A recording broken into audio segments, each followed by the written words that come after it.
It's a couple of days after Comic Con, and I feel that I'm rested well enough to do my regular stuff, making video, and later on I'll be going back to work. I just wanted to say that at the end of the second day, I retired around 5 p.m., 5:30 p.m. And at the end of the second day, the guy who said he wanted to meet me still hasn't arrived. It's too bad. I couldn't help it. I couldn't wait anymore. So, because I was tired and I wanted to rest. So around 5:30, I went back to our van just to lie down, have a rest. And then Eileen sent me a message telling me that, hey, this guy is looking for you. He wants to meet you. Do you want me to send him over to the van? And I said, is he Robert, the guy who tweeted me? And Aiden said yes. I said, okay, let's go. Uh, the guy took the effort to come to Comic Con to meet me. Of course, I had to meet him. Of course. So he came over and I called him. Hey, Robert. We had a nice talk. He's a guy from Australia, and he said that he knew me from my Hey Baby video, and that was that. But since he learned that I work for Marvel also, that's when he wanted to meet me. And it's so nice. Thank you very much, Robert, for taking the time and effort to come over. It was nice meeting you.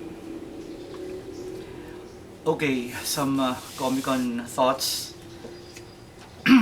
I wasn't able to really go around too much to buy the new comic books that came out. I think I was able to buy only a few. I got the new Zuma book from Jim Fernandez and Hal Santiago. I also got a couple of books from Giuseppe Custodio and a few comic books from Julian. Those who are familiar with the books I'm talking about, especially the last two, would know that they are super indie books, you know, and they're more of the slice of life kind of comic books. It's the kind of thing that I really like reading because there are also comic books that I like making. Because one of my comic books called Crest Hot Butchup is actually slice of life autobiographical comic books. A few years ago, nobody else really was making them except me and maybe Hazel Chua, and now a lot of people are making them. You know, a couple of years ago, I was encouraging my group, Comicero artist group, to come up with their own autobio comics because I really find that kind of genre interesting, and a lot of them, you know, just couldn't. They found it hard to talk about themselves and their personal lives.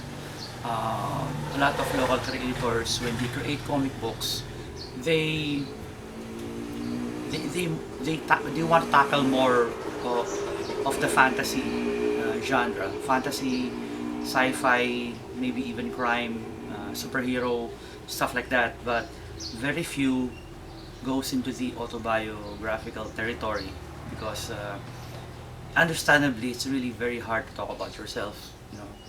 And there are people who even question that. You know, why would I buy a comic book about yourself? Are you that interesting?